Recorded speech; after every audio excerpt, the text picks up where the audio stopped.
Hoy hablaremos de una Big Tech nacida en Europa, o sea que no ha salido de Silicon Valley, no ha sido desarrollada por unos ingenieros en una provincia oculta de China, sino que ha nacido aquí, en Europa. ¿Y qué se te ocurre a ti que pueda ser esa compañía europea, Big Tech, usada por millones de personas en todo el mundo? Pues es una compañía que se ha hecho imprescindible para muchos de nosotros.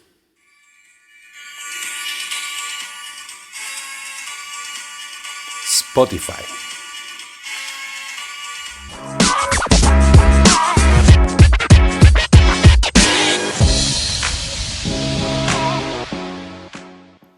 Bienvenido al canal Aprendiendo de las Big Tech, un canal en el que trato de analizar a las grandes compañías tecnológicas que tienen una influencia tan grande en el mundo actual y las analizo desde el punto de vista del negocio. Hoy analizamos el caso de Spotify y la cuestión a la que uno se enfrenta inmediatamente cuando piensa en Spotify es su condición de compañía europea. ¿Cómo es posible que una compañía nacida en Suecia, a mediados de la primera década del siglo, haya conseguido convertirse en la líder absoluta en el mercado de la música en streaming, haya conseguido transformar radicalmente el modelo de negocio de la música y lo haya hecho frente a competidores tan poderosos como Google, como Apple?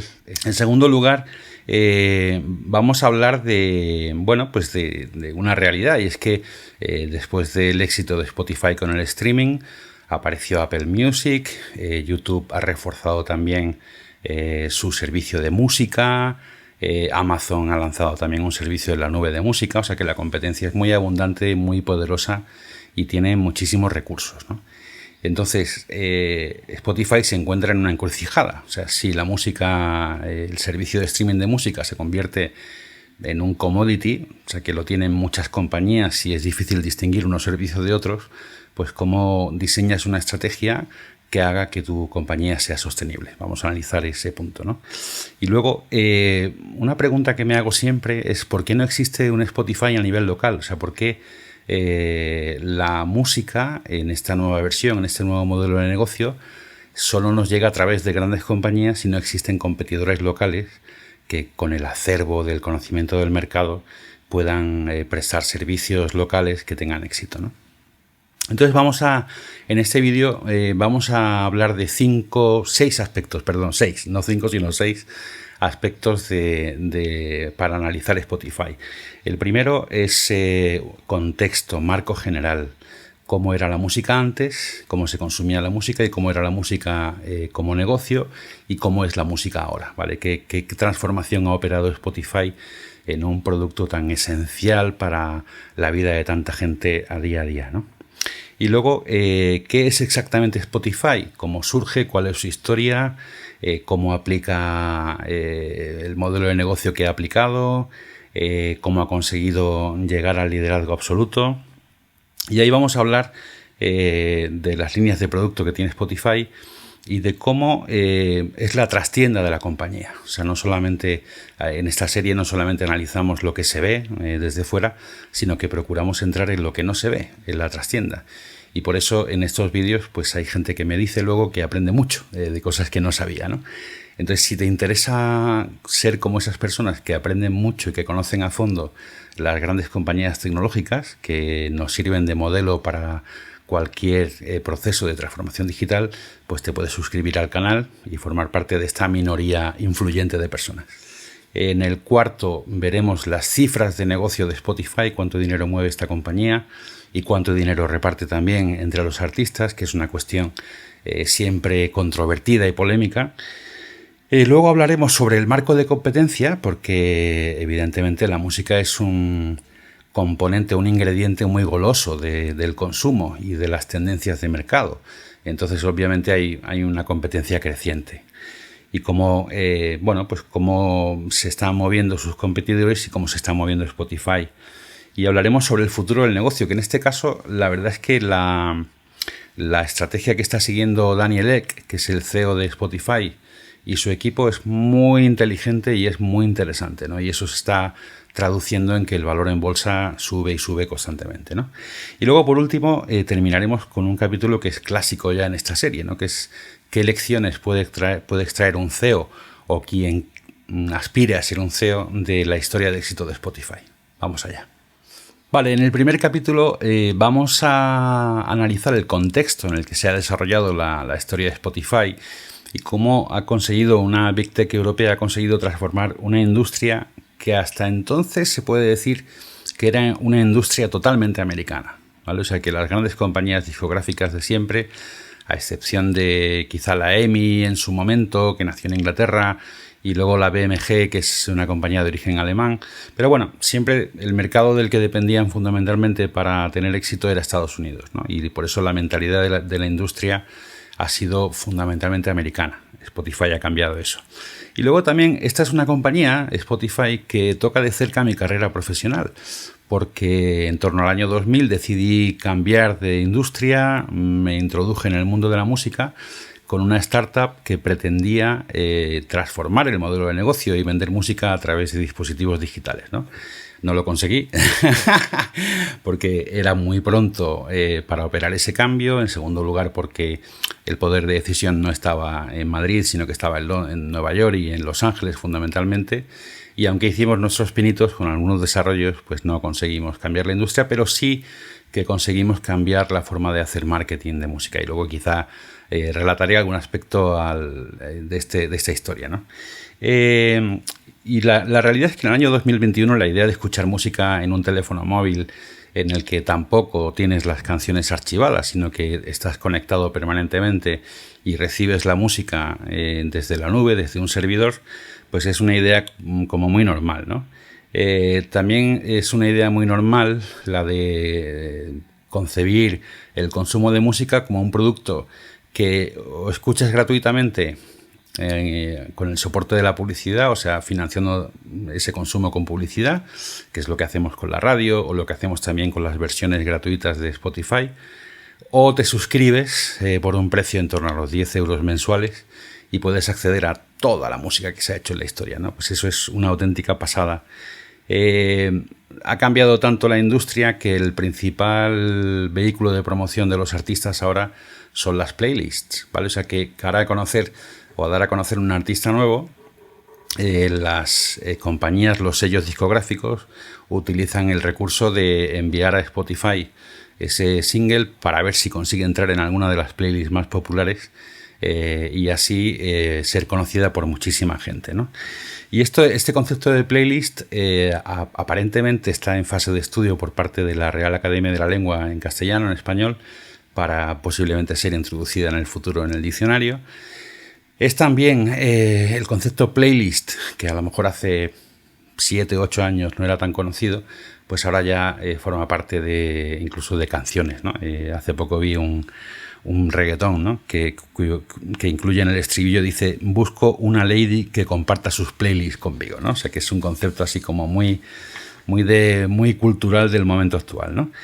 Y entonces, bueno, pues probablemente quienes pertenezcan a mi generación han vivido muy de cerca esta transición y seguro que quienes no forman parte de mi generación han oído muchas historias sobre cómo se ha transformado el consumo de música y cómo antes aspirábamos a comprarnos una serie de LPs o discos, ¿no? Cuando los que éramos muy aficionados, pues a lo mejor comprar 3 o 4 al año, ¿no? Era una gran aspiración cuando yo era pequeño. A tener ahora la posibilidad de escuchar lo que te dé la gana, ¿no? En un formato fantástico, ¿no? Con muy buena calidad, etcétera, ¿no? Yo no te voy a contar esa transformación desde el punto de vista del consumidor. Lo que te voy a contar es cómo ha cambiado la industria, ¿vale? Y cómo Spotify, que ha cambiado la industria de la música, pretende también transformar el mundo de la radio y pretende convertirse en el gran líder mundial, en la gran plataforma de audio, no solamente de música, sino de contenidos de ficción y de no ficción en audio, y también cómo está entrando en el mundo del audio en directo, ¿vale? O sea, que está compitiendo directamente yendo por el mercado de la radio, ¿no? Entonces vamos a hacer un antes y después, ¿no? De la industria de la música. Antes la música se vendía en soportes físicos, en CDs, ¿vale? que costaban 16 euros más o menos, ¿no? Yo creo que ese era el precio convencional, el precio estándar de un LP, ¿no?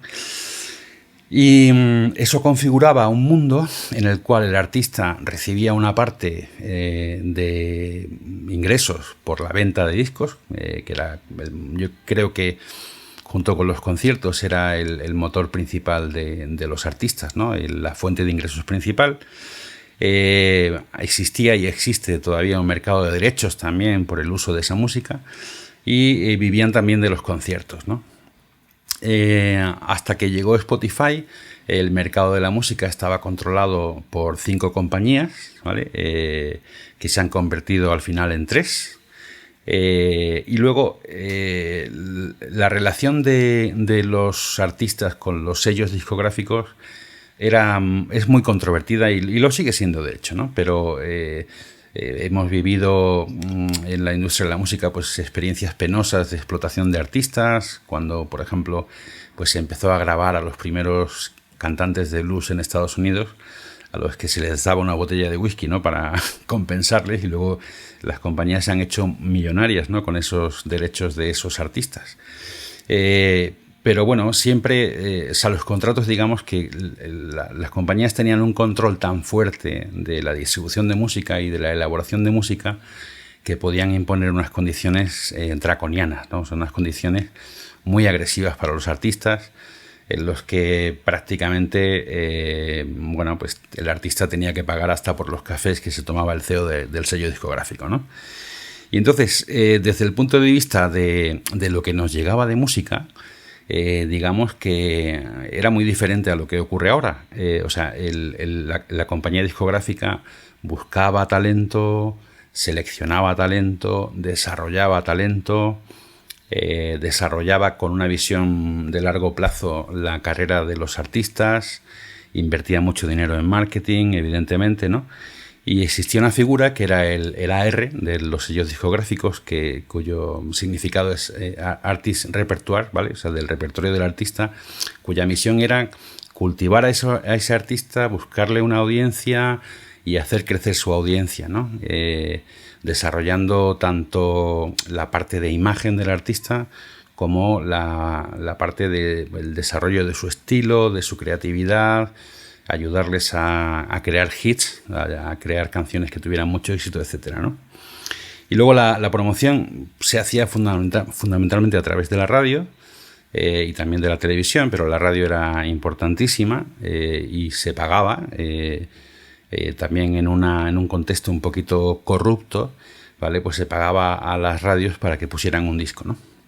Y entonces eso, digamos que generaba un mercado en el que había buena música. O sea, es una cuestión también muy controvertida cómo Spotify ha contribuido a que haya muchísima más música que antes, pero quizá con un valor menor desde el punto de vista artístico y creativo del que se percibía antes, ¿no? Por esa inversión que había en el artista. Y bueno, y la realidad ha sido que ahora, o sea, este era el mundo, la industria hace 10, 15 años, ¿no? Y ahora la música se distribuye a través de streaming. La principal fuente de ingresos de la industria es el streaming, que se vende a través de servicios de suscripción o servicios gratuitos financiados con publicidad. Y luego, para los artistas, el negocio no está, como veremos, en el streaming, ¿no? Por el que perciben bastante poco dinero, sino que está en cómo el streaming te va generando una audiencia que luego te permite capitalizar esa audiencia a través de giras, conciertos, derechos de autor, derechos de reproducción, derechos de producción, etcétera, merchandising, ¿vale? Y luego emerge también una nueva moneda de cambio para el artista, que son los NFTs, ¿no? Que son derechos de propiedad sobre algo que es virtual, ¿vale? Y eso pues puede traducirse, por ejemplo, en tener la propiedad de una versión concreta de una canción, o eso supone acceder a obras de arte digital diseñadas por el artista, o a lo que se llama merchandising digital. Eso está como muy todavía en los comienzos y se verá cómo se va a desarrollar, ¿no? ¿Quiénes son los actores de este mercado? Pues sigue existiendo 3 grandes discográficas, ¿vale? Y luego existen cada vez más artistas que no trabajan con una discográfica, sino que se autoeditan la música y la lanzan directamente a través de plataformas de distribución de música. La más famosa que hay es DistroKid, ¿vale? Y aquí es que hay mucho de lo que hablar en este mercado, porque lo que está pasando es que se está cambiando también el modelo de gestión y distribución de artistas, ¿no? O sea que cada vez hay más autopublicación y cada vez los artistas nuevos buscan modelos de asociación con sellos discográficos en los cuales la relación sea más equitativa, ¿no? Y entonces, ¿qué es lo que ocurre ahora? Pues lo que ocurre ahora es que voy a hacer como una descripción general del mercado, ¿no? O sea, las compañías siguen invirtiendo mucho en un grupo de artistas muy pequeño, que son los que tienen más proyección, que son los, pues Dua Lipa, Lady Gaga, en fin, no sé, John Mayer, o sea, artistas que tienen ya una audiencia muy fuerte y una base muy fuerte sobre la que trabajar. Entonces ahí se invierte mucho y invierten menos tanto en la grabación como en la producción de discos de artistas nuevos, ¿no? Y como decía antes, lo que ocurre cada vez más es que los artistas se hacen su música en casa. No sé, pienso por ejemplo en el caso de Rosalía, que aunque Rosalía tiene una buena compañía como es Sony, una gran compañía detrás, pero la música se la hace ella con un amigo suyo, con el Hicho, ¿no? Con el Hincho, y bueno, y es música autoeditada y autoproducida, ¿no? Y luego, ¿cómo se hace la promoción ahora? Pues la promoción, como decía antes, se hace a través de playlist, se hace a través de acuerdos con las plataformas, ¿no? O sea que digamos que la nueva radio, a la hora de difundir a un artista nuevo o a la hora de difundir una canción nueva, la nueva radio son las plataformas, ¿no? Aunque también hay otras fórmulas de promoción, como puede ser vincular a un artista con una marca, cosa que ocurre también cada vez más, y además son acuerdos muy lucrativos también para los artistas, ¿no? Y luego, ¿quién selecciona lo que escuchamos? Porque hemos hablado de una época en la cual eran los DJs, la radio, los que seleccionaban la música, con criterios también económicos, evidentemente, pero eran económicos y de mercado, una combinación de ambas cosas, ¿no? O sea que por mucho que una compañía discográfica quisiera que un artista triunfara, si no había audiencia y si no había mercado, y aunque metiera mucho dinero en radio, pues ese artista no tiraba para adelante, ¿no? O sea que tampoco me gustaría hacer como juicios sumarísimos sobre si el consumo antes estaba muy manipulado y lo está menos ahora. Yo creo que eso no es tan cierto, ¿no? Entonces, lo que escuchamos ahora, yo diría que la inmensa mayoría de la gente lo que escucha es lo que le da el algoritmo, ¿no? O sea que hemos sustituido la selección, el filtro humano, con el criterio humano, por algoritmos que delimitan, por ejemplo, pues si a ti te gusta este artista, analizan qué otras personas son también fans de ese artista y te ofrecen la música que les gusta a esas personas, ¿no?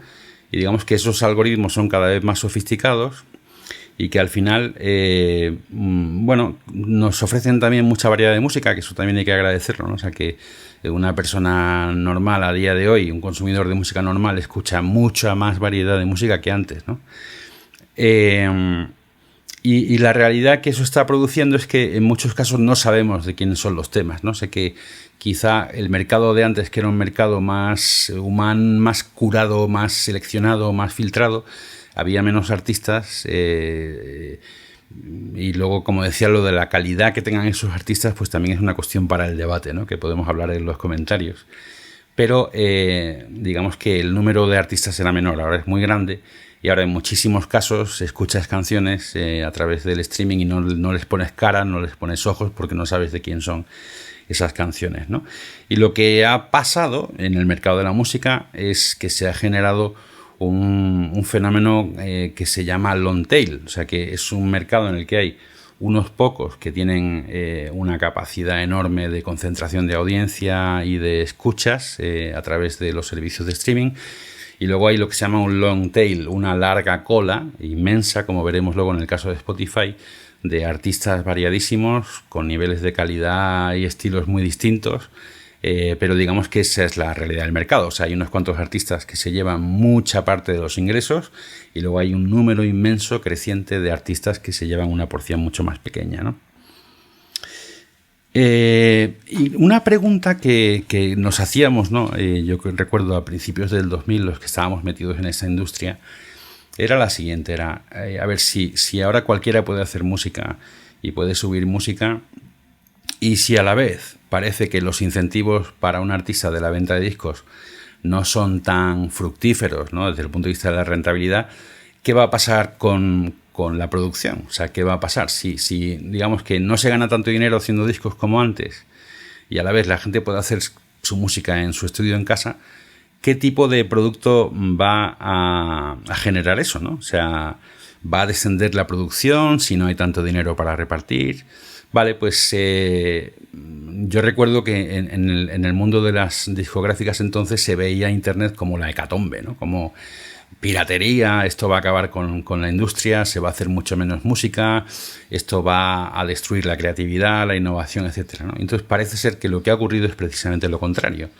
O sea que y veremos que esto ocurre también en otros fenómenos de disrupción, ¿no? O sea que en mercados donde hay pocos actores y mucho valor concentrado, cuando ese mercado sufre un fenómeno de disrupción, lo primero que ocurre es que se democratiza el mercado. O sea que digamos que aparecen nuevos actores, el valor en sí del producto en términos de precio disminuye, que eso lo hemos vivido con la música, y lo que ocurre es que se produce mucho más y aumenta el número de ofertantes y aumenta la oferta de producto, por así decirlo. Pues esa regla se ha cumplido muy bien en el caso de la música. Y entonces ahora os muestro un cuadro donde se ve la evolución a nivel mundial de las ventas de música en todo el mundo y veis cómo en el año 2001 el mercado de la venta de discos tuvo su momento culmen, ¿vale? O sea, el año 2001 fue el año en el que más se ha facturado por venta de música, ¿no? Y esto suele ocurrir también en otros mercados de tipo cultural donde hay un fenómeno de disrupción. O sea, que si tú analizas, por ejemplo, los últimos años de la prensa diaria, antes de que empezara a declinar su curso, son años de beneficios inmensos, de ventas inmensas. Es muy curioso. Vale, pues aquí vemos que efectivamente la banda roja es la venta de discos, ¿vale? Y veis claramente pues cómo ha evolucionado de una manera vertiginosa entre 2000 y 2020, ¿vale? Que es el último año analizado por la ISPI. Luego tenemos aquí, vamos viendo cómo las ventas de discos va emergiendo en verde la venta de música a través de descargas, ¿no? Que es el modelo que utilizó Steve Jobs pues, para hacer una primera disrupción del mercado de la música con la venta de archivos, ¿vale? Como eso pues tuvo también su momento álgido en 2013, ¿vale? Fue creciendo, lo veis ahí, y luego ha ido disminuyendo y ahora es muy poquito, ¿no? Y luego veis también cómo el streaming, que emerge en el año 2010, o sea, primero veremos cómo Spotify empieza trabajando en Suecia y luego va poco a poco abriendo nuevos mercados y en consecuencia, en la medida en que va abriendo nuevos mercados, aparecen también nuevos competidores como Apple Music, como YouTube Música, como Amazon, etc.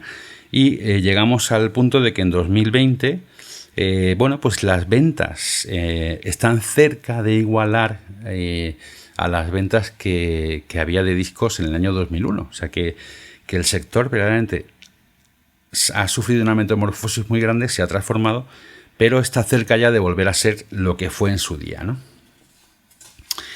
Y cómo, bueno, cómo ha cambiado desde el punto de vista de las grandes cifras, ¿no? Soy consciente de que esta va a ser una lección larga a la que, bueno, porque le he dedicado mucho tiempo porque creo que el tema interesa mucho, ¿no? Pues en el año 2001 la música era un club restringido, ¿vale? O sea que digamos que era una industria, era un proceso, había que ser seleccionado, había que ser promocionado. Las compañías discográficas eran como una especie de venture capital, ¿no? De firmas de capital riesgo que metían dinero en muchos artistas sabiendo que solo algunos darían fruto y ya una vez que algunos daban fruto ya se invertía mucho dinero en potenciar su carrera. Pero bueno, para que os hagáis una idea, en 2001 se produjeron y se grabaron en todo el mundo 33.000 álbumes de música, ¿vale? Y de esos 33.000, para que veáis cómo era la fisonomía del mercado entonces, solo 8.000 vendieron más de 1.000 copias. y representaban esos 8.000 el 98% de todas las ventas de música, ¿vale? O sea que, repito, ¿no? Se hacen 33.000 discos, de esos 33.000 discos solamente 8.000 venden más de 1.000 ejemplares, y esos que venden más de 1.000 ejemplares configuran el 98% del mercado, ¿no? ¿Y cómo es la realidad de ahora? Pues la realidad de ahora es que en el año 2020 se han producido 1,8 millones de álbumes, ¿vale? Hay que saborear esta cifra, ¿no? O sea, hemos pasado de 33.000 a 1,8 millones de álbumes. Luego, el 48.000 álbumes de estos 1,8 millones suman el 98% de todas de todos los streams, de todas las escuchas de música a través de Internet, ¿no? O sea, y que son, o sea, por tanto, digamos que se produce muchísimo más, y lo que se escucha y lo que genera más volumen de escuchas es también mucho más variado que antes, muchísimo más variado, ¿no? Y luego hay 3 millones de personas que están haciendo música y publicándola en servicios de streaming, ¿vale? O sea que también el club, digamos, que ha crecido exponencialmente. Y se prevé, Spotify prevé que en el año 2025 habrá 50 millones de artistas, ¿no? De artistas o de creadores que generan producto de audio, ¿vale? Entonces, para hacerse una idea, ¿no? Yo recuerdo muy bien cuando empecé a trabajar en el sector que las ventas de nuevos LPs se hacían los lunes. Los lunes era el desembarco en las tiendas de nuevos discos que se habían anunciado en radio el viernes anterior para calentar un poco el ambiente. Y a lo mejor cada semana pues tenías, qué sé yo, pues 10 o 15 novedades con potencial de éxito, ¿no? O sea, discos que la gente estaba esperando porque eran bandas que tenían o artistas que tenían un seguimiento importante, ¿no?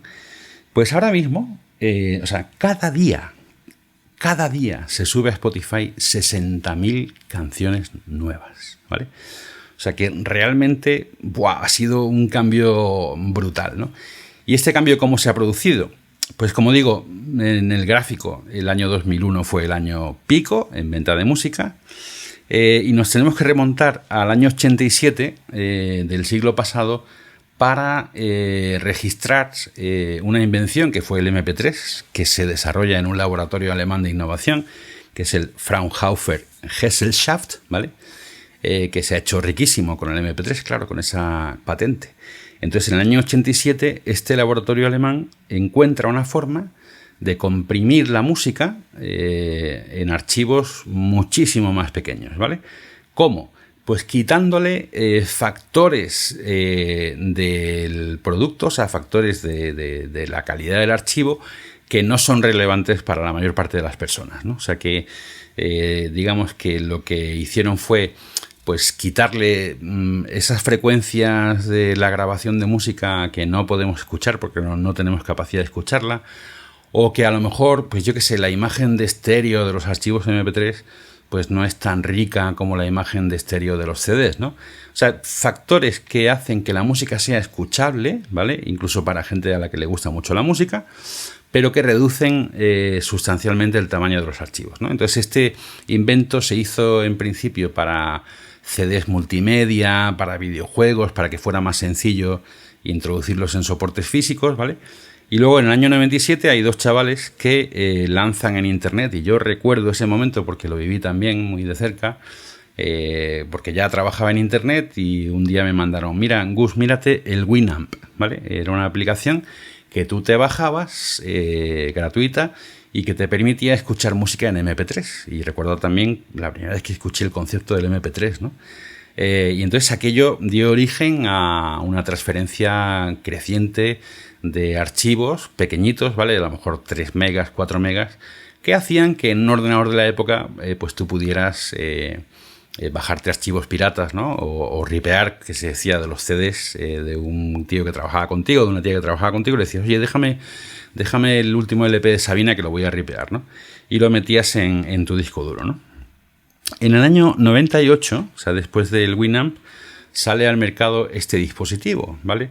¿Esto qué es? Este es el primer dispositivo, el primer lector de MP3 que existió, que se llama el Diamond Rio, ¿vale? y que tiene la increíble capacidad de 32 megas, ¿vale? O sea que este cacharro, aquí le podías meter hasta 8 canciones, más o menos, ¿no? Y era la bomba. Yo me acuerdo que era como el nuevo Walkman. Luego viene Apple, ¿no? Antes de Apple viene Napster, que es una aplicación que muchos no sonará, otros sí, que permitía intercambiar esos archivos que habíamos extraído de los CDs, ¿no? O sea, que digamos que la idea era, yo me extraigo de mis CDs, me bajo la música, la convierto en MP3, y al conectarme con Napster lo que hago es compartir con otras personas esos archivos, de tal manera que ellos se pueden descargar los archivos que yo pongo ahí y yo me puedo descargar los archivos que ellos ponen, ¿no? Con lo cual, aquello fue la gran aplicación pirata que hizo que las discográficas pues perdieran mucha influencia y mucho poder, que hizo también que durante años Internet fuera visto con muy malos ojos por parte de la industria. Digamos que quien consiguió darle la vuelta a la tortilla fue Steve Jobs, que en 2001 lanza el iPod, ¿vale? Que fue el primer gran reproductor de MP3 de consumo masivo, que tuvo un impacto cultural impresionante, ¿no? Y entonces desde entonces, o sea, desde principios del siglo XX hasta 2008, que es cuando aparece Spotify, hay muchas pruebas, ¿no? Y hay mucha gente que intenta hacer cosas nuevas, ¿no? Yo me acuerdo de viajar a Estados Unidos en el año 2001 y de ir a ver a una compañía que se llama mp3.com, que intentó hacer una discográfica nueva totalmente digital. Recuerdo también visitar cosas como listen.com, como launch.com, que eran emisoras de radio personalizables a través de Internet y que fueron, digamos, como las primeras pruebas que hacía el sector, ¿no? Como digo, en el año 2002, 2001 había salido el iPod, en 2002 sale la iTunes Store, la tienda de música de Apple, que consigue, de forma titánica, la verdad, lo que consigue Steve Jobs es convencer a la industria de que venda su producto a un precio de 99 céntimos la canción, de que sea un formato comprimido, de que no tenga ese formato ningún tipo de control sobre cómo lo escucha luego el usuario. O sea, aquello fue una revolución brutal, ¿no? Y detrás de esta transformación vino la que de verdad, o sea, primero fue el intento de Steve Jobs y de Apple de vender música en formato digital y luego nació lo que era la consecuencia natural del desarrollo de la tecnología, que era que la música no fuera un producto que tenemos, ¿no? en dispositivos o que tenemos en un soporte físico, sino que está en Internet y nosotros la usamos, ¿no? Accedemos a ella para consumirla. Ahora vamos a ver cómo sucedió este cambio y cómo se produjo la aparición de Spotify y qué ha supuesto para el mercado. Bueno, ¿y cómo surge Spotify? Pues Spotify es iniciativa de Daniel Ek, que es un niño prodigio sueco que ya con 19 años creó su primera empresa. Después fundó una compañía de marketing multinacional que se llama Tradedoubler, ¿vale? Que todavía existe. En torno al año 2006-2007 empezó a trabajar en un concepto de música en streaming, ¿no? O sea, la idea era recuperar el concepto de Napster y hacer un servicio de música en el que no tuvieras que tener los archivos en tu dispositivo para poder escuchar esa música, ¿no? Entonces, ¿cómo lo ha hecho? O sea, ¿cómo ha conseguido algo que en su momento fue muy pionero a nivel mundial y desde Suecia? Pues hay una historia esencial en la leyenda de Spotify, y es la relación que tiene Daniel Ek con Sean Parker, ¿vale? Sean Parker es un programador / inversor / celebrity en el mundo de Silicon Valley, que ya estuvo vinculado en su día con Napster, que luego fue uno de los primeros trabajadores de Facebook e inversores en Facebook. Luego se ha peleado con Facebook, pero esa es otra historia, que aparece en la película que nos narra la vida de Mark Zuckerberg, ¿vale? Y os pongo una escena de la película para que identifiquéis a Sean Parker. Y bueno, entonces se conocen, Daniel Ek le cuenta el proyecto, y Daniel Ek ya tenía algunos inversores del norte de Europa, pero la infusión de capital que necesitó Spotify para desarrollarse, porque un negocio de esta magnitud basado primero en convencer a las compañías discográficas de que vendieran la música en un formato de suscripción y hacerlo en todo el mundo y cargar con el coste que tienen las licencias de música, se necesita mucho capital. ¿Y cuál es la factura del éxito de Spotify? La factura es 2.1 mil millones de dólares, ¿vale? O sea que ese fue el capital que necesitó Spotify para poder negociar con las compañías discográficas y poder soportar durante muchos años, porque este es un proyecto de largo plazo, evidentemente, pérdidas muy cuantiosas, ¿vale? ¿Y por qué perdió tanto dinero Spotify durante tanto tiempo? ¿Y por qué todavía le sigue costando ganar dinero? Por una razón muy sencilla de modelo de negocio, ¿vale? O sea que el modelo de negocio de Spotify, como el de cualquier otra plataforma de streaming de música, se basa en que tú firmas un acuerdo con la compañía discográfica X, con la compañía discográfica Y y con la compañía discográfica Z, ¿vale? O sea, en el modelo de negocio de Spotify lo que ocurre, por tanto, es que en la medida en que la gente usa más tu producto,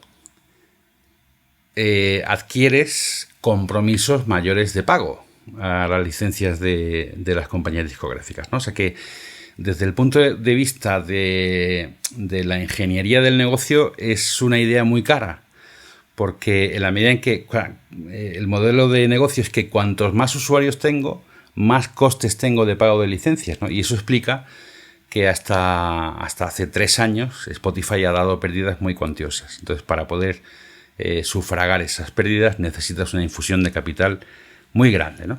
Entonces, la compañía arranca en 2008, las primeras operaciones en 2009, en 2010, si no recuerdo mal, llega a España, en 2011 se abre en Estados Unidos, donde tuvo una primera apertura, pero luego una apertura en falso, porque luego tuvo que cerrar y volver a abrir a los 2 años, ¿no?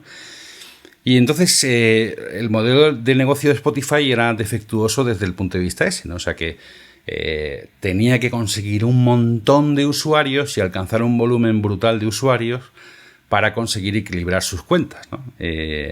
Porque eso, en la medida en que se consumía más el producto, pues los costes se incrementaban en una proporción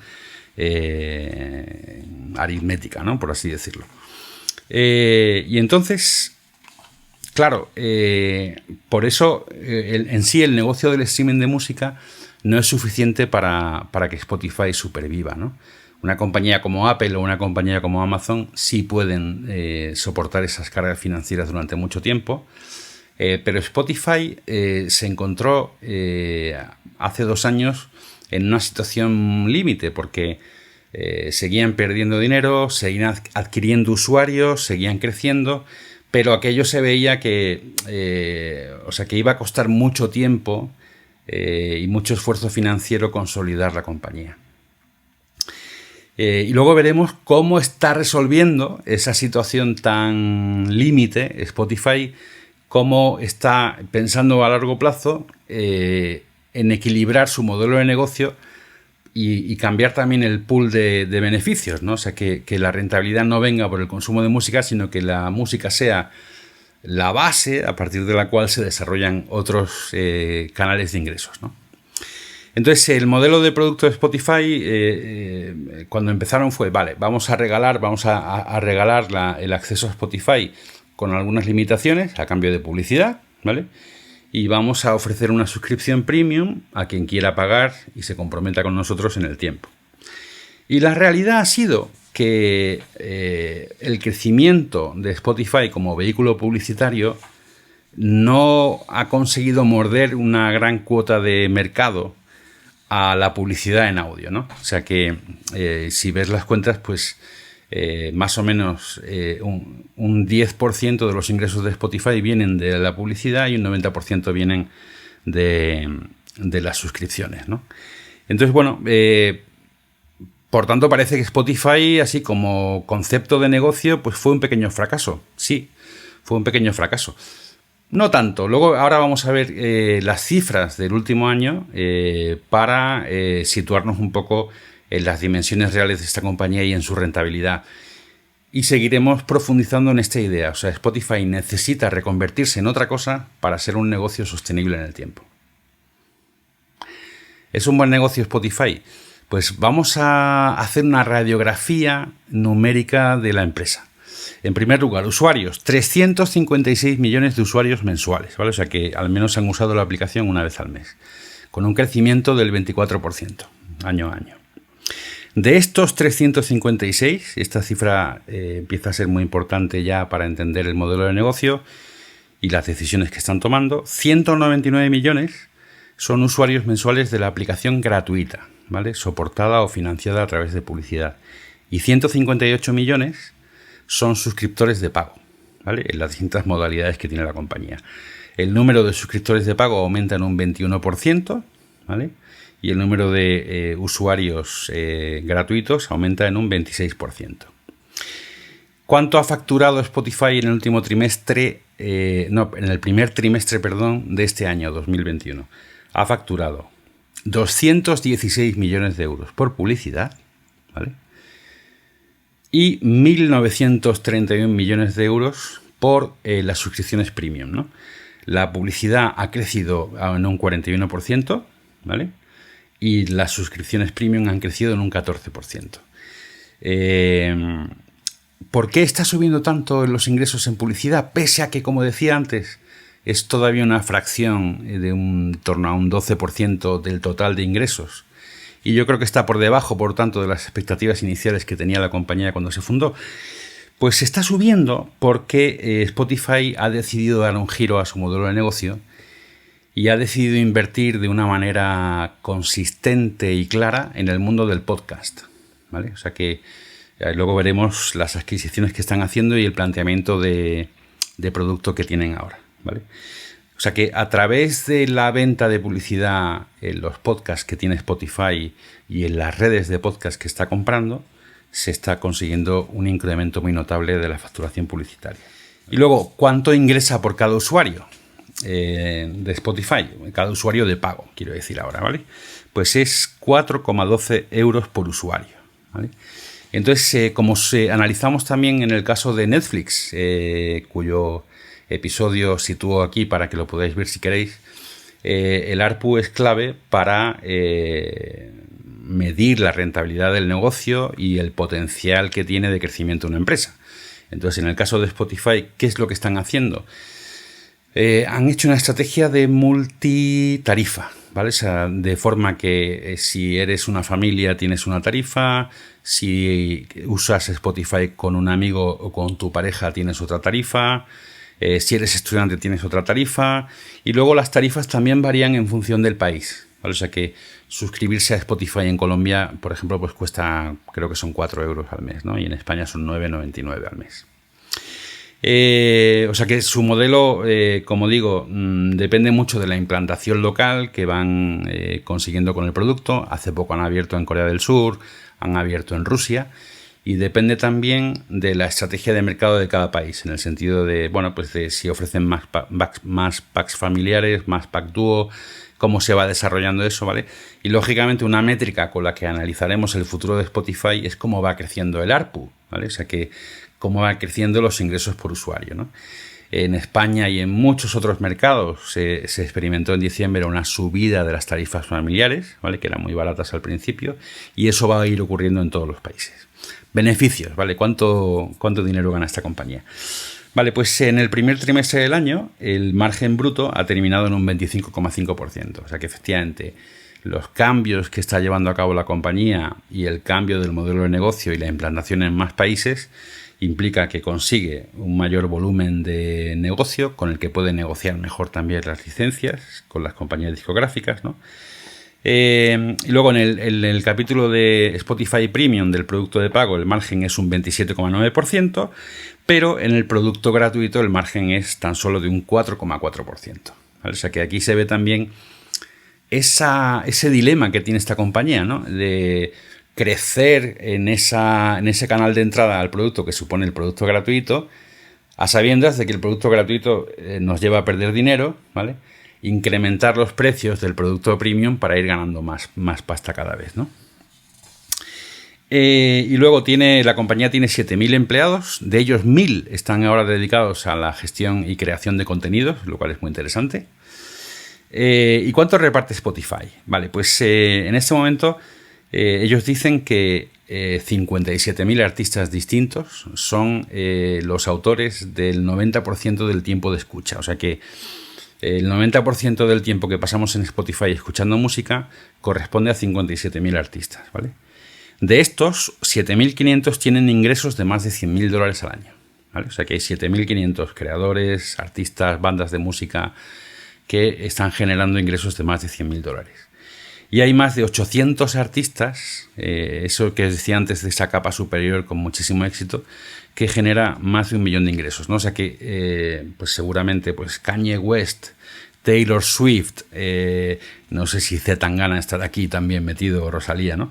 Pues se ingresan más de 1 millón, ¿vale? Pero yo tengo hace años que hice una producción de audio y la subí a Spotify, me parece que fue en el año 2012 o 2011, y os puedo dar cifras de lo que me supone de ingresos mensuales, ¿vale? Para que os hagáis una idea, el ingreso que cada artista percibe no solo depende no solo de que te escuchen en Spotify, sino de cómo es el usuario que te escucha, ¿no? O sea, esto quiere decir que, por ejemplo, si el usuario que te escucha es del producto gratuito, recibes 10 veces menos, ¿vale? Si el usuario que te escucha es premium, está recibiendo poquísimo, 0,0022 céntimos de euro. Si el que te escucha tiene una suscripción dúo, percibe 0,004. ¿Vale? O sea que dependiendo del tipo de cuota, de la tarifa que tenga el usuario, te pagan más o menos, ¿no? Y luego, eso supone, por ejemplo, que si yo tengo 1.000 escuchas al mes de los archivos publicados, estoy ingresando entre 2 y 5 euros. Si tengo 100.000 escuchas, estoy ingresando entre 200 y 500. Y si tengo 1 millón de escuchas, estoy ingresando entre 2.000 y 5.000 euros, ¿no? Los artistas dicen que esto es muy poco y que no les sirve para financiar su carrera. Probablemente muchos tengan razón. Y eso hace que estén naciendo alternativas, ¿vale?, a este sistema de distribución de la música. ¿Hacia dónde va Spotify? Pues eso es lo que veremos en la siguiente parte de este tutorial o de esta masterclass. ¿Hacia dónde va Spotify? Pues esta creo que va a ser sin duda la parte más interesante de esta lección o de este vídeo. Spotify se encuentra con un marco de competencia muy difícil, ¿vale? Porque está compitiendo contra todos los grandes. Apple, con su servicio Apple Music, tiene ya 68 millones de suscriptores de pago. Amazon Music acumula ya 55 millones de suscriptores, ¿vale? YouTube Music tiene 30 millones de suscriptores y esa es la suma de los suscriptores del servicio de música y del servicio premium que permite ver YouTube sin anuncios. Y luego hay una serie de compañías más pequeñitas que tienen bastantes menos suscriptores, ¿no? Hay una francesa llamada Deezer que tiene 7 millones de suscriptores. Tidal, que es la compañía creada por Jay-Z, que adquiere una compañía noruega, la convierte en Tidal y luego suma a otros artistas también al accionariado, y que hace poco ha sido adquirida por Square, solo tiene 1 millón de suscriptores, ¿vale? Y es un servicio más bien especializado en música en alta definición. ¿Cómo ha conseguido Spotify dominar en este contexto de competencia? Pues primero se benefició de ser el primero, ¿vale? O sea que, en segundo lugar, es una compañía europea de aquella manera, ¿vale? Porque en realidad tanto el dinero con el que se financió como una buena parte del talento que trabaja en Spotify está en Estados Unidos, ¿vale? O sea que es una compañía con el capital americano realmente. Y bueno, al empezar muy pronto y tener capital, pudieron estar en el top of mind de muchísimos usuarios en todo el mundo a la hora de seleccionar un servicio de música, ¿no? Y luego también podría ser que haya una fracción de consumidores que quieren premiar a compañías de nicho en el mundo de Internet, entre las plataformas de Internet, que hacen bien una cosa en concreto, ¿no? O sea que es posible que haya muchos usuarios de Apple que digan, mira, pues ¿sabes qué te digo? Que voy a apoyar a una compañía independiente como Spotify porque me mola más trabajar con compañías independientes, ¿no?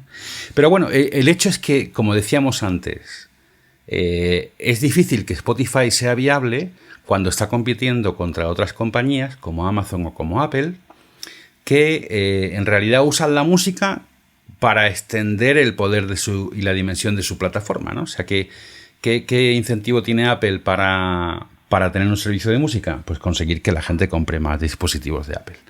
¿Qué interés tiene Amazon en la música? Conseguir que mucha gente que está vinculada con Amazon a través de Prime tenga la música como argumento de fidelización, ¿vale? Entonces, y esas dos compañías tienen un fondo de caja bastante interesante, o sea que es difícil competir contra ellas, ¿no? Entonces, yo creo que Daniel Ek hace 2 años se ve en una situación en la que dice: sigo creciendo, pero mis márgenes son muy pequeños y me está costando mucho morder cuota de mercado a la radio y al mundo de la publicidad en audio, ¿vale? Entonces, ¿qué hago? Pues han diseñado una estrategia que tiene 3 pilares, ¿vale? Y yo creo que es, de verdad, desde el punto de vista de la estrategia de compañía y de producto, es de las cosas más inteligentes que hemos visto últimamente, ¿no? En primer lugar, modificar el pool de beneficios, ¿no? O sea, eso quiere decir que, vale, tengo ese producto de música gratuita que me cuesta mucho dinero, cuanto más se usa más pierdo, ¿vale? Pero yo ahora lo que voy a hacer es que voy a por el mercado del podcasting, ¿vale?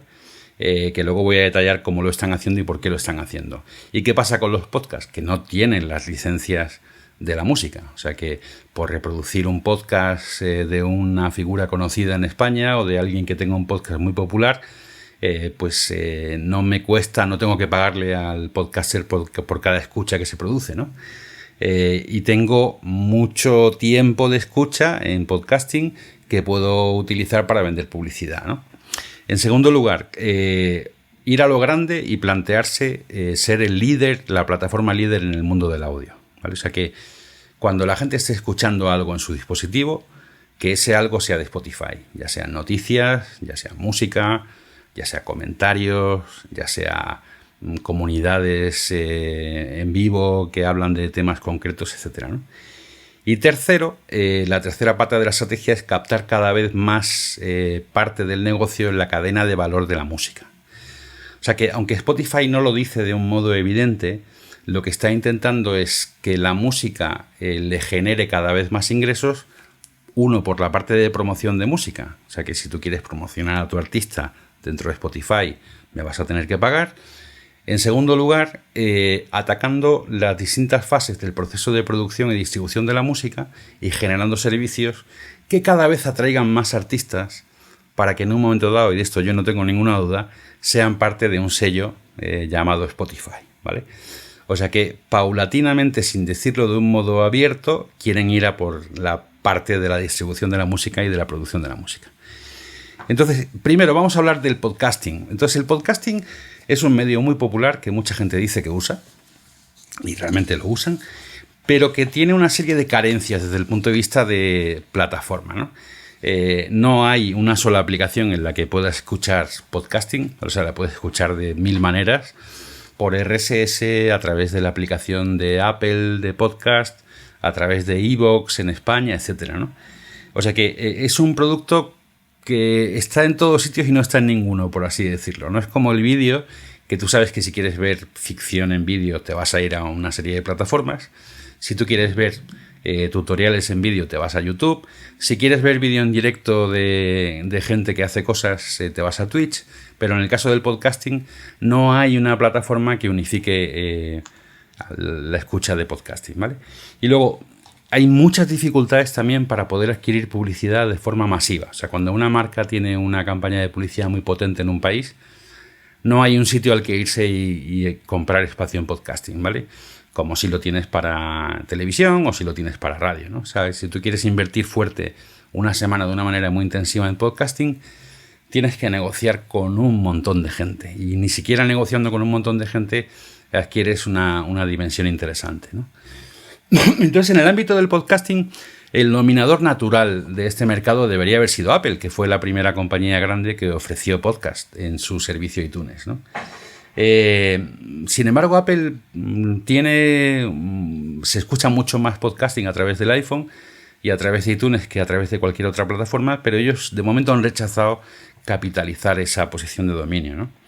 Y lo que sí están haciendo ya es ofrecer suscripciones de pago, o sea que tú puedes tener un podcast como creador en iTunes, ¿vale? Y poder cobrar por ese podcast a quien lo quiera usar, ¿vale? Entonces, como el mercado no se ha aclarado en torno a una plataforma líder en podcasting, y desde el punto de vista publicitario está súper fragmentado, lo que dijo Spotify es, vamos a por eso, a saco, ¿no? O sea, vamos a por eso a muerte, ¿no? Entonces la ambición final de esta apuesta de Spotify es poder morder más ingresos al negocio de la radio, ¿vale? O sea que el negocio de la radio, sumando publicidad y satélite en Estados Unidos, que es el mercado del que tenemos más datos, es de 30.000 millones de dólares, ¿vale? Y en España el mercado de la publicidad en la radio está en el entorno de los 400 y los 500 millones anuales. Es una buena tarta de publicidad, ¿vale? Pensad que Spotify en todo el mundo en un trimestre factura en publicidad más o menos la mitad de lo que se factura en España. O sea que todavía ahí hay muchísimo recorrido por delante, ¿no? Y entonces, bueno, ¿dónde va? O sea, cuando la publicidad de audio quiere migrar a Internet o quiere trasladarse a Internet, bueno, pues una parte de esa tarta la coge YouTube a través de los cortes de publicidad que nos meten los vídeos. Pero en general es muy complicado, ¿no? Entonces Spotify creó en 2017 una cosa que se llama la Spotify Audience Network, ¿vale? Y lo que está haciendo ahí es que tú puedas comprar publicidad microsegmentada para usuarios de Spotify en función de quiénes son y en función de lo que escuchan, ¿vale?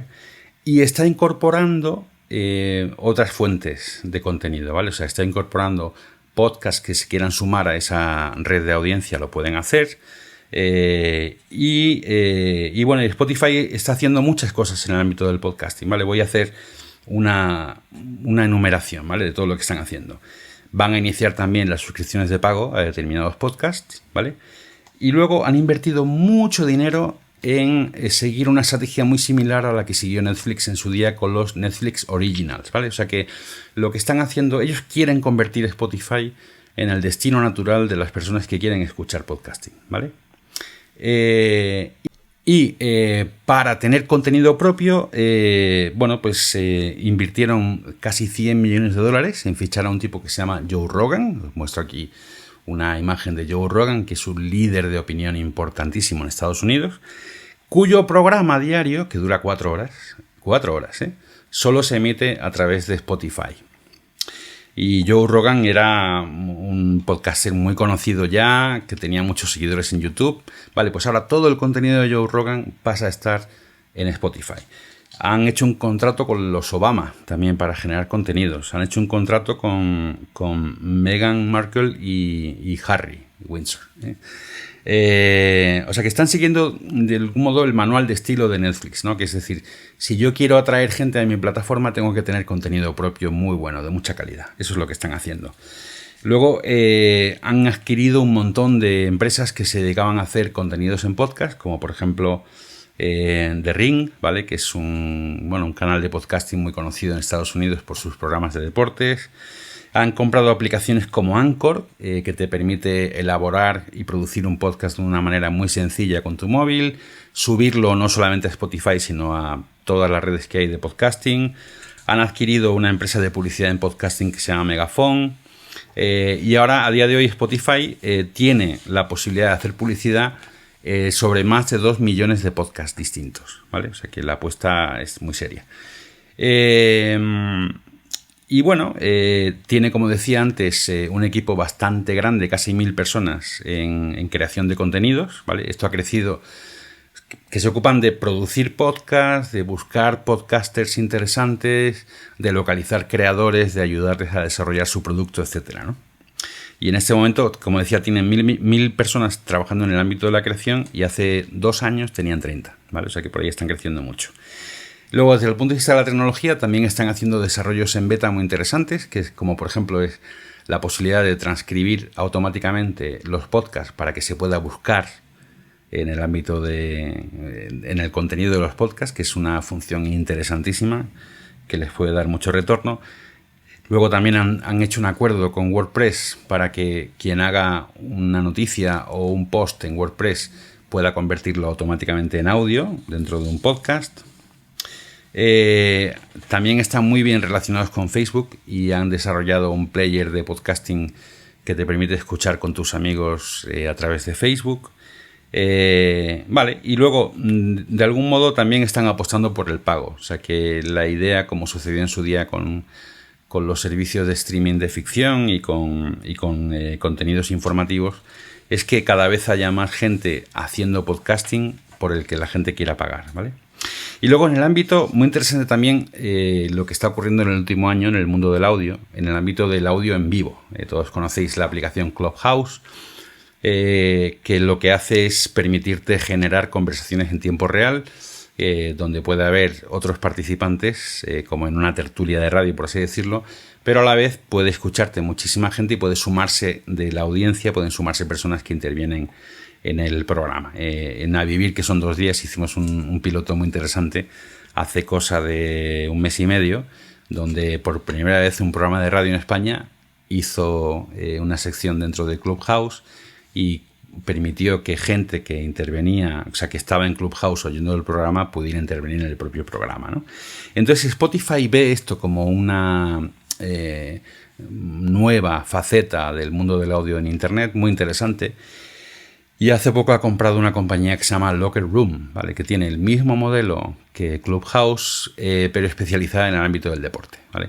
Y pensad una cosa, o sea, si hay gente que ve el fútbol en televisión, pero escucha los comentarios en radio de una emisora de radio, ¿por qué no va a pasar también que tanto antes del partido como después del partido como durante el partido, en cualquier deporte, haya gente comentando el partido, la experiencia que están teniendo, ¿no? Entonces, bueno, eso es lo que hace Locker Room, que también consiguió que intervinieran muchas figuras de la NBA y de la NFL en sus conversaciones en directo. Y bueno, y esta es la siguiente frontera en la guerra por la prominencia en el mundo del audio. O sea, lo que están buscando las grandes plataformas es ver quién se lleva esta parte del pastel publicitario, ¿no?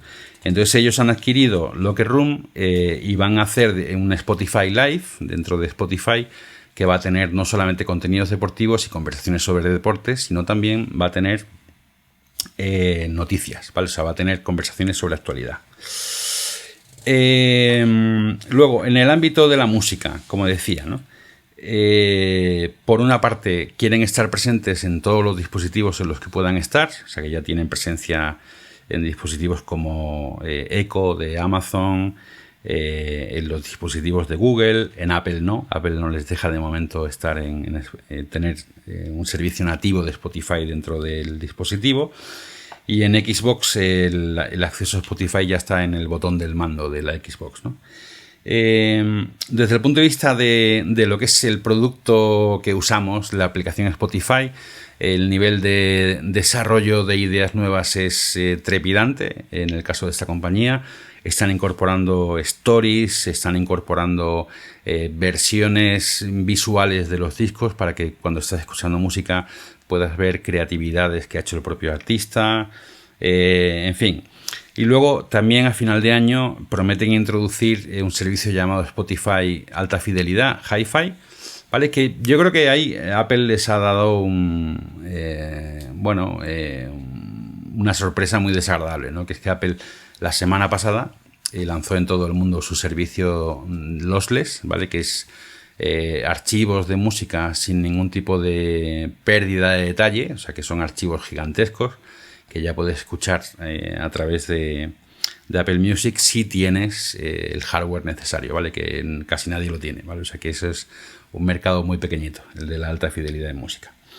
Y luego, desde el punto de vista de la cadena de valor de la música, están haciendo todo tipo de cosas, ¿no? Están haciendo software para que varios artistas puedan colaborar en la creación de una canción, en una aplicación que se llama Soundtrap.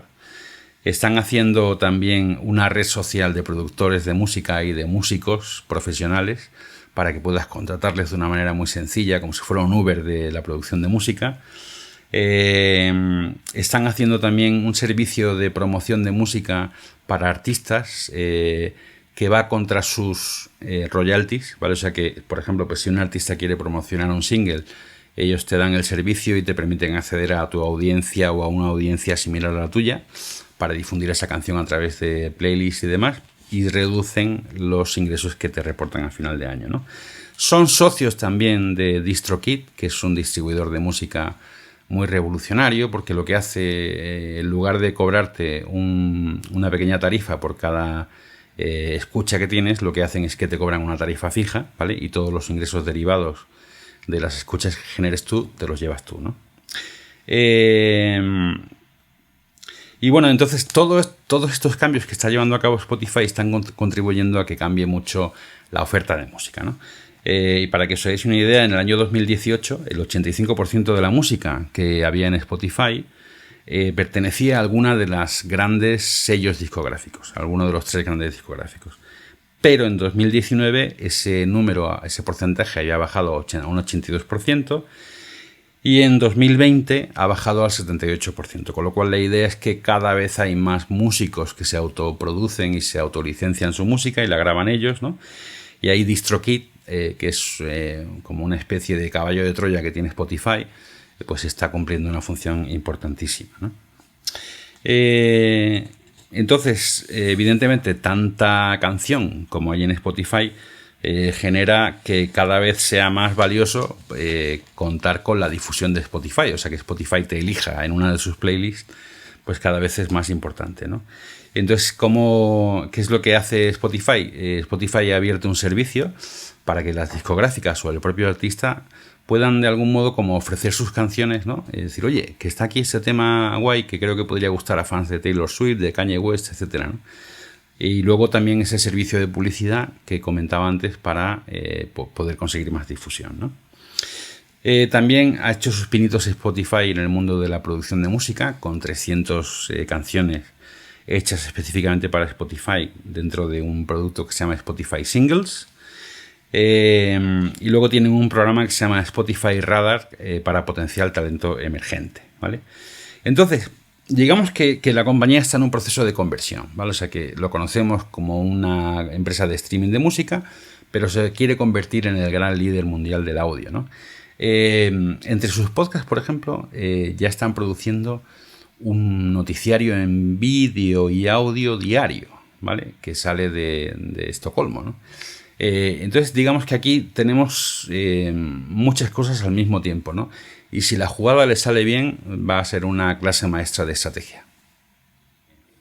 Bueno, ya terminamos con el clásico último capítulo de estas lecciones de estrategia en Internet, con qué podemos aprender de la historia de éxito de Spotify. O sea, si por un momento nos paramos a pensar en nuestra compañía y tratásemos de copiar lo que ha hecho Spotify, ¿qué haríamos? Vale, pues yo creo que la primera lección es la de apostar a largo plazo. O sea que cuando una startup se plantea cambiar un mercado, provocar un fenómeno de alteración total del balance de poder en el mercado, necesita tiempo y necesita capital. Porque ahí hay una guerra. Cuando hay una oferta disruptora en un mercado, hay como dos trenes que van a chocar entre sí, ¿no? O sea, por una parte está el tiempo que va a tardar la compañía nueva en conseguir escala, en conseguir un tamaño apreciable, y ese tiempo requiere paciencia y requiere dinero. Y el tiempo que va a tardar ese tren que viene por aquí, que va lento, que es la compañía incumbente, como dicen los ingleses, ¿no? O sea, la compañía que domina el mercado ahora. ¿Cuánto tiempo va a tardar en darse cuenta de que la amenaza es importante y en adquirir la capacidad de innovación que tiene la nueva startup? Vale, entonces en ese choque de trenes es donde se juegan los cambios en los sectores, ¿no? Spotify fue mucho más rápida que las compañías discográficas y más rápida que Apple para conseguirlo, ¿no? En segundo lugar, cuando un mercado se hace commodity, o sea, cuando un producto como la música se puede conseguir a través de muchos sitios y el producto es el mismo, digamos que entonces aquello, el producto el servicio se convierte en un commodity. Entonces, ¿qué haces cuando tu producto sabes que se va a convertir en un commodity? Pues o vas a hacer el cojo producto, el mejor producto posible dentro de ese nicho, o lo que haces es que te expandes horizontalmente, ¿vale? Y eso es lo que Spotify está tratando de hacer, es decir, es cambiar horizontalmente la oferta de servicios para consumidores y para anunciantes. Dicen, vale, con la música me cuesta mucho ganar dinero, y se ha hecho un commodity, vale, pues voy a por el podcasting. Y aparece el live audio, aparece el audio en vivo, vale, pues voy también a por eso. O sea, la idea de ser el dominador horizontal en el mundo del audio me parece también una lección súper interesante, ¿no? Y tratar de ver en cada dimensión de mi negocio cómo es la cadena de generación de valor, ¿vale? O sea, si la cadena de generación de valor pasa por localizar artistas emergentes interesantes, desarrollar una audiencia para ellos, producir su música, grabarles, darles una imagen y desarrollarles, pues voy a ir atacando cada una de esas fases para conseguir una integración vertical también del negocio. O sea que por una parte es horizontalmente ir a por más segmentos del audio y verticalmente ir a por más segmentos tanto de la producción de música como la producción de podcast como la publicidad que se base en la música y en el podcasting, ¿no? Con lo cual la apuesta es súper interesante, ¿no? Y otras lecciones también interesantes que nos aporta Spotify. Una que yo creo que no ha hablado mucha gente sobre el tema es cómo Internet está democratizando el consumo de entretenimiento y el entretenimiento que resulta de esa experiencia es más global que el entretenimiento que disfrutó mi generación o las generaciones anteriores, ¿no? O sea, que con esto quiero decir que si tú analizas la música de Spotify y las listas de lo más escuchado, es mucho más global esa lista de lo que era la lista de los discos más vendidos hace 20 años, por ejemplo. O sea que Internet ha contribuido a desamericanizar el mercado de entretenimiento. Y creo que lo mismo se puede decir también de Netflix, ¿vale? Porque Netflix potencia mucho el talento local, genera mucho producto local y también nos está demostrando que había un apetito en el mercado a nivel global por cosas muy diferentes, ¿no? Luego, una idea también que me parece que tiene muchas lecciones dentro es la de el Spotify Wrapped, ¿vale? Que es a final de año Spotify te hace un análisis del uso que has hecho del producto, qué artistas has escuchado más, qué canciones has escuchado, cuánto tiempo lo has hecho y te permite hacer viral esa experiencia. Eso tiene tanto éxito a final de año que la acción de bolsa sube cuando sale el Spotify Wrapped a final de año. O sea, es un bombazo desde el punto de vista de la creatividad y de la estrategia. También otra idea interesante es la flexibilidad de los precios en función del mercado, en función del tipo de consumidor. Y por último, el nacimiento de un concepto que estoy viendo en muchos sitios, que es la del Creators Economy, la economía de los creadores, ¿no? ¿Y esto cómo se puede explicar? Vale, pues se puede explicar en el hecho de que en la guerra de las plataformas, por captar más tiempo de atención nuestra, se han dado cuenta de que hay determinadas personas, determinados talentos que atraen un nivel de atención mucho mayor, ¿vale? Y entonces lo que están intentando YouTube, Spotify, Apple, Clubhouse, todo el mundo lo que está intentando es atraer a su plataforma a los creadores más interesantes, proponiéndoles ingresos compartidos, venta de suscripciones, venta de merchandising, etc, etc, etc. Porque se cree que la siguiente ola de crecimiento de Internet y la siguiente ola del desarrollo de Internet ya no va a venir por el ancho de banda, ya no va a venir por los algoritmos, ya va a venir por seres humanos diferentes, únicos, que atraen nuestra atención y a la que estas redes, como Twitch, por ejemplo, quieren tener en exclusiva, ¿vale? Entonces, por eso todo el mundo habla de la Creators Economy, ¿no? Y en el caso de Spotify, la dirección final que tiene ese concepto es la de convertirse en una gran compañía discográfica. Y en una gran compañía que tenga producto original de podcasting, ¿vale? Entonces, para mí, soy consciente de que he tardado mucho en preparar este vídeo y he tardado mucho también, el vídeo es muy largo, porque creo sinceramente que es un cambio de paradigma el de Spotify que es aplicable a muchos sectores y que encierra lecciones muy interesantes. No quiero terminar sin antes invitaros a suscribiros, a darle a like, como siempre. O sea que en la medida en que se suscriba más gente a este canal y haya más gente que le da likes a los vídeos, ¿vale? Pues estos vídeos se presentan a más gente. Entonces, si tú crees que eso es interesante, que no lo sé, pero si tú crees que es interesante, suscríbete y dale al like. Muchas gracias.